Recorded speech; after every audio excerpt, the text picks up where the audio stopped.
جی ناظرین اکرام، امید کرتی ہوں کہ آپ سب خیریت سے ہوں گے، جہاں کہیں بھی ہوں گے اپنی فیملی کے ساتھ خوش بھی ہوں گے اور محفوظ بھی۔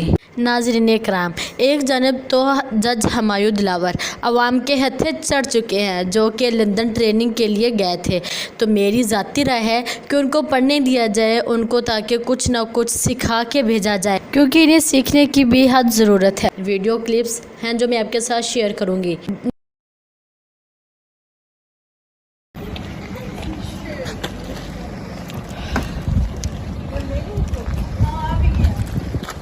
If you know personally about him, what he did in Pakistan, you shouldn't be here even if it's your duty. If you're honest with yourself, you shouldn't be here giving him that security because he's a corrupt person. He made wrong decisions. And he right after ran from there. He's puppet. I think he is there. یہ انصاف کا نمبردار، آپ نے کیسے یہ فیصلہ کر لیا؟ مجھے میری بات سنیں، آپ نے کیسے مجھے دلاور صاحب آپ کی بات ہے، آپ سے ساتھ کی کوشچن سر، کیسے How much money did he take? کیسے اپنے ملک بھیجا سر؟ Corrupt leader. کیسے گوارا okay You're the corrupt me. I'm not touching you. I'm not touching you sir. Yeah. کیسے You're the آپ کا corrupt دل leader. کیا؟ آپ کا دل کیسے کیا آپ اپنا ملک بھیجتے You're the سر؟ corrupt بتائیں leader. صحیح دلاور صاحب، That's the way the car. بتائیں کیسے اپنا ملک بھیج دیا؟ You will not find peace. You will not find peace. No. Don't touch me. Don't touch me. Corrupt.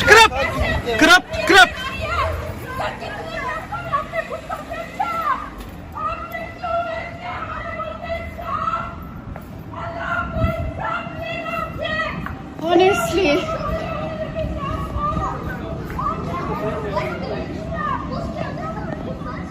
Humayun دلاور صاحب جو کہ کچھ دن پہلے ٹریننگ کے لیے گئے تھے لندن، تو میرا خیال ہے کہ ان کو ٹریننگ تو پوری کرنے دیں، کیونکہ انہیں سیکھنے کی بے حد ضرورت ہے، تاکہ وہ اس ٹریننگ کے درمیان کچھ نہ کچھ تو سیکھیں۔ اور وہاں لندن کی عوام نے کیا پرامن احتجاج کیا ہوا ہے خان صاحب کے لیے، اس حوالے سے بھی بات کریں گے۔ اور دوسری طرف الیکشن کمیشن کے حوالے سے بھی بہت اہم ڈیولپمنٹس ہیں جو میں آپ کے ساتھ شیئر کروں گی۔ اس کے علاوہ خان صاحب اور ان کے وکیل کے درمیان کیا بات چیت ہوئی، کس معاملات پر بات چیت ہوئی، کیا معاملات ڈسکس کیے گئے، ان حوالے سے بھی بہت اہم ڈیولپمنٹس ہیں۔ لندن کی ہیلڈ یونیورسٹی میں ہیومن رائٹس کانفرنس کے دوران Pakistan Tehreek Insaf P T I نے یونیورسٹی کے باہر احتجاجی مظاہرہ کیا۔ توشہ خانہ کیس میں چیئرمین پاکستان تحریک انصاف عمران خان کو سزا سنانے والے ایڈیشنل سیشن جج ہمایوں دلاور جو ایڈیشنل ٹریننگ کے لیے انگلینڈ میں موجود ہیں۔ جج ہمایوں دلاور جو ایڈیشنل ٹریننگ میں شرکت کے لیے لندن میں ہیں، جہاں 5 سے 13 اگست تک ٹریننگ میں شامل ہوں گے۔ برطانیہ کی یونیورسٹی آف ہیلمین ہیومن رائٹس اور rule of law traditional training جاری ہے۔ تاہم ہل یونیورسٹی میں ہیومن رائٹس کانفرنس کے دوران پی ٹی آئی کے کارکنان نے یونیورسٹی کے باہر احتجاجی مظاہرہ کیا۔ ماہرین کے مطابق یا مظاہرے میں پی ٹی آئی کے حامیوں نے chairman P T I Imran Khan کے حق میں نعرے لگائے۔ یونیورسٹی آف ہیل کا کہنا ہے کہ تربیت کے لیے ججوں کا انتخاب ان کے متعلقہ ہائی کورٹس کرتے ہیں۔ ججوں کے انتخاب میں یونیورسٹی کا کوئی رد عمل یا کردار نہیں۔ واضح رہے کہ گزشتہ دنوں میں اسلام آباد کے ڈسٹرکٹ ایڈیشنل سیشن جج ہمایوں نے توشہ خانہ کیس کی سماعت کی، جیسے کہ آپ لوگ سب جانتے ہیں اور بہت اچھے طریقے سے جانتے ہیں کہ عدالت میں توشہ خانہ کیس کی سماعت ہوئی اور خان صاحب 3 سال قید ہوئی، 1 لاکھ روپیہ جرمانہ ہوا اور 5 سال کے لیے نااہل کرنے کا فیصلہ کیا گیا۔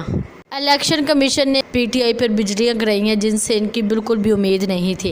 الیکشن کمیشن آف پاکستان نے پاکستان تحریک انصاف کے چیئرمین عمران خان کو 5 سال کے لیے نااہل قرار دے دیا۔ اس کا نوٹیفیکیشن بھی جاری کر دیا گیا ہے۔ Election commission chairman P T I کو این نے 45 جرم سے ڈی نوٹیفائی کیا۔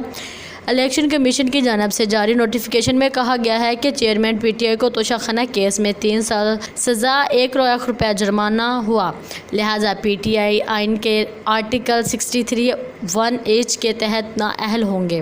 الیکشن کمیشن کے نوٹیفیکیشن کے مطابق عمران خان الیکشن ایکٹ کے سیکشن 167 کے تحت کرپٹ پریکٹس مرتکب پائیں گے۔ انہوں نے الیکشن کمیشن ایکٹ کی سیکشن 174 کے تحت 3 سال کی سزا اور 1 لاکھ روپیہ جرمانہ ہوا۔ عدالت کی جانب سے سزا سنائے جانے کے بعد پولیس نے خان صاحب کو لاہور میں ان کی رہائش گاہ سے گرفتار کر کے اٹک جیل میں منتقل کیا تھا اور وہ وہاں سزا کاٹ رہے ہیں، لیکن ان کو کیا پتہ کہ جس کے ساتھ اللہ ہو اور جس کے ساتھ عوام ہو انہیں کبھی کوئی نہیں ہرا سکتا۔ ابھی تو بس ایک ہی دعا ہے اللہ سے کہ خان صاحب جلد از جلد جیل سے رہا ہو جائیں تاکہ گناہ گاروں کو سزا ملے۔ جیل میں عمران خان اور جیل کے اہلکاروں کے مبینہ کورٹ ورڈنگ گفتگو کا انکشاف۔ اٹک جیل میں قیدی P T I chairman Khan صاحب کے جیل سے اہلکار کے مبینہ طور پر کورٹ میں بات چیت کے بعد تمام عملے کی سیکورٹی کلیئرنس کرنے کا فیصلہ کیا گیا۔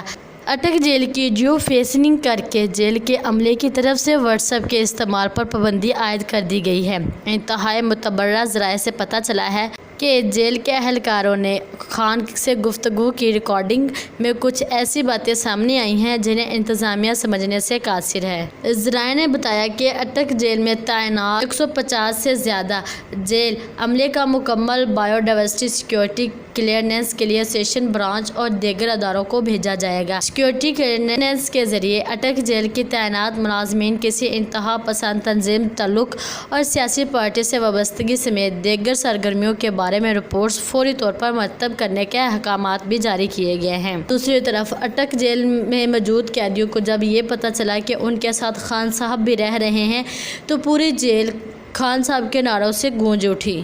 عمران خان: ہماری بہادری سچ اور صحیح کے ساتھ کھڑی ہوتی ہے۔ سچائی وہ طاقت ہے جو ہمارے مسائل کو حل کر سکتی ہے اور یہی واقعہ خان صاحب کے ساتھ ہوا ہے، تو انشاءاللہ خان صاحب بہت جلدی جیل سے رہا ہو جائیں گے۔ خان صاحب نے کہا تھا کہ کارکنان پر تشدد کرنے والی ایک تصویر میری آنکھوں کے سامنے ہے، سب سے بدلہ لیا جائے گا انشاءاللہ۔ عمران خان کے کچھ تاریخی سوال ہیں جو میں آپ کے ساتھ شیئر کروں گی۔ عمران خان نے ایک بار کہا تھا، میرا کیا ہے، اگر جیت گیا تو میری قوم جیتے گی، اگر خدا نخواستہ ہار گیا تو میرے پاس ہارنے کو ہے ہی کیا۔ امید کرتی ہوں کہ آج کی ویڈیو آپ کو بہت ہی پسند آئی ہوگی۔ اگر آئی ہو تو میری ویڈیو کو لائک، کمنٹ، شیئر اور میرے چینل کو زیادہ سے زیادہ سبسکرائب کریں۔ اللہ پاک ہم سب کو اپنے حفظ و ایمان میں رکھے، آمین۔ پاکستان زندہ باد، پائندہ باد۔